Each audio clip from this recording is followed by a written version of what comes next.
ඊට පස්සේ පහට එනවා පස්මහා බැලුම්. පස්මහා බැලුම්.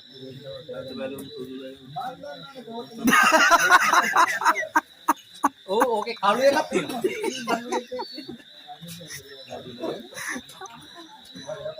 කළු එකක් තියෙනවා.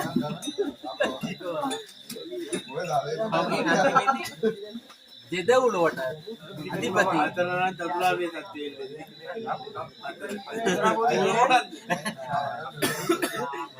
අතර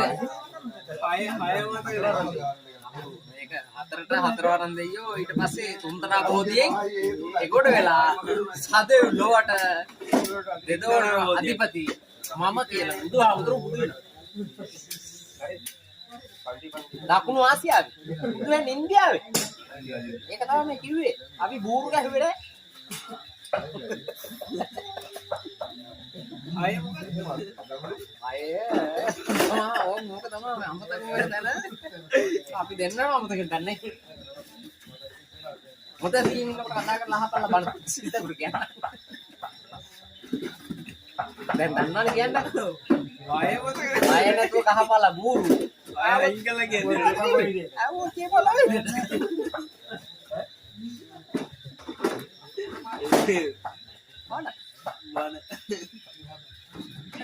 අයිට මොකක්ද දෙන්නේ? උන්තරා බෝධින් එක්තරා බෝධි කියලා සත්‍ය උදෙලෝටම අධිපතිනේ බුදුහාමුදුරුවෝ. ආයෙහෙනි කොල්ලේට දන්නේ නැහැ. ඒක අයින් කළා තමයි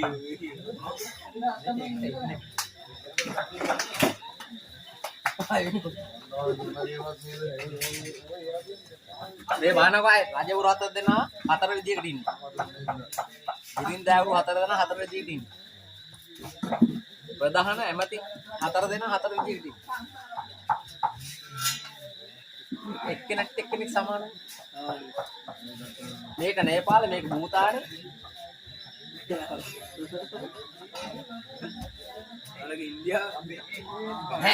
ඉන්දියාවේ තමයි මේ රටවල් හතරම තියෙන්නේ. දකුණු ආසියාවේ ලංකාවක් තියෙනවා.